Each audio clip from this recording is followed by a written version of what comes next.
Hello everyone, my name's Malik and today I'll put a proposition.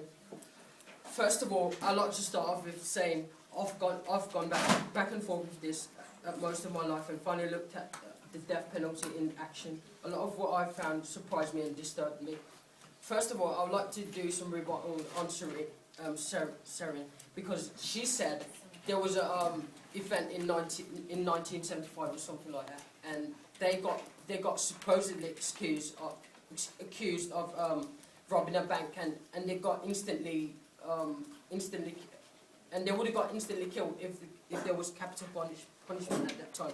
I'm just saying, no, you're wrong, because if you watch the show Prison Break, it took time for a person to get killed. It actually took like months of research and proof for the prisoners to get finally killed. Second of all, I like to say it will give incentive. No, okay, go on. But Prison Break is a fictional series that's not linked to the debate at all.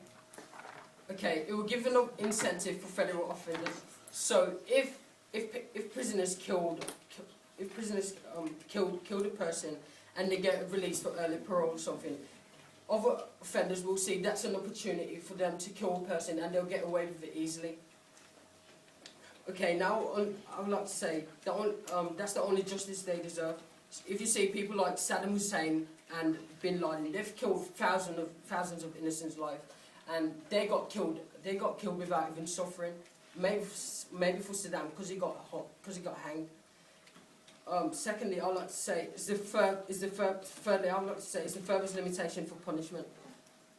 Okay, for instance, if a person killed or raped your relative by a person intentionally, would you file drastic consequences, or would you just leave it as it is? And the answer is apparent. You know this is justice.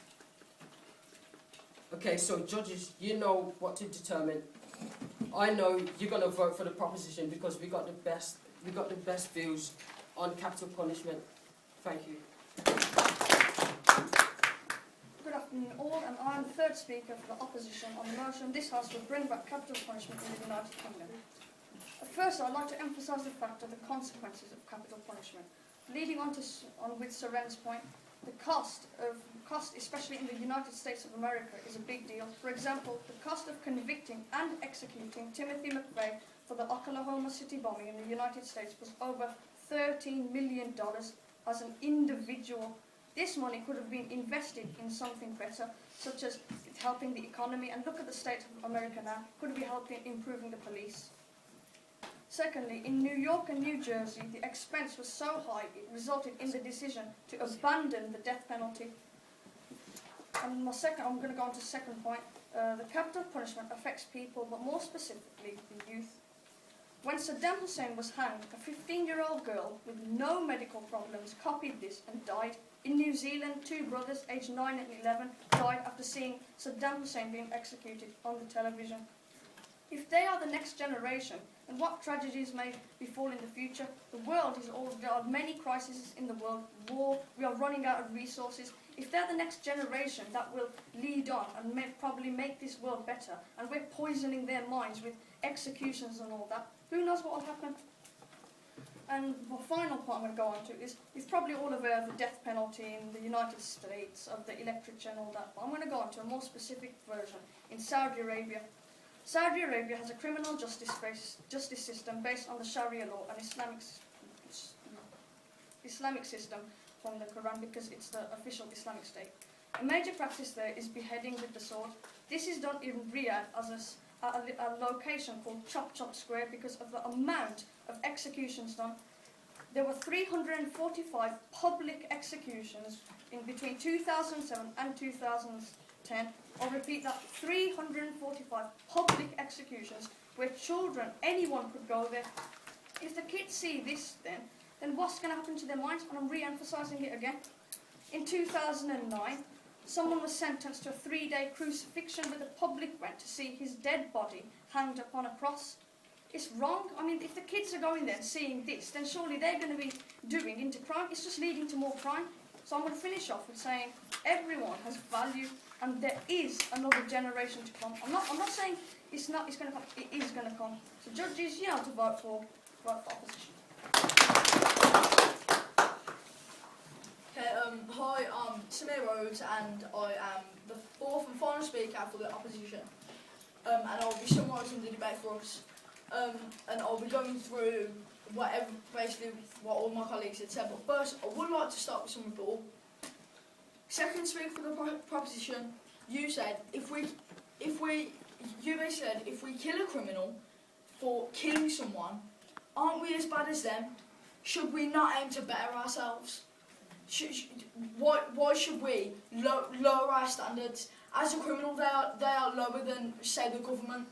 Why, as government, should they have lower themselves to kill them? Aren't they as bad as a criminal? Okay, so I'm going to go through what all my colleagues have said, and I'm going to start with our first speaker. She said that the Birmingham Six, Birmingham six people were imprisoned for years, and it was later discovered that they was innocent. If capital punishment was in law then, those people would have been killed. Whether or not they would have been found innocent after they would have been killed. Their families would have been scarred for life. And she also touched upon no closure for family. If a person's killed straight away, how is that going to help the family? You know, all they've seen is a person punished. They don't know what's happened. Our second speaker had several points, but I'm just going to go over 2 points as time. Execution of the innocent. If there is a person who's been so if capital law was put in place and a person is killed, what if they're innocent? What if they've done absolutely nothing wrong? And it is clear, as some of the floor speeches have said, that throughout history people have been wrongly accused and murdered. And on to our final speaker. He talked about the cost of execution and affecting the youth. The cost of one execution, as he said, for one individual was $13 million. That is a lot of money on one person. And affecting the youth, a 15-year-old and an 11-year-old were killed, had hung themselves off the teachings of a public hanging. That is 17th century stuff. A public hanging after seeing Saddam Hussein. I would like to quickly summarise the speech with saying this one last point. The death penalty legitimises an irreversible act of violence by the state and will inevitably claim innocent victims. As long as human justice remains fallible, the risk of executing the innocent can never be eliminated. Thank you for listening. Vote opposition! Thank you. I'm the fourth speaker for the proposition team, and I'd first like to start my debate with some rebuttal. First speaker, Soren, you said about the cost. Would you pay the money, or would you let someone else commit the crime again? Because if they commit the crime again, obviously then they're going on to another family and they're going to be killing someone of their family. What about if they came out and they came one of your lucky sister or someone? You'd rather get them hanged. Okay, and some third speaker, you said that they watched TV and then they hung themselves. Well, they didn't appreciate life. Why would you hung yourself? Wouldn't you know better? And again, you said that was in America, not England, so that was invalid. And I'd first like to start with summarising what Chris said, which was the safety of our guards.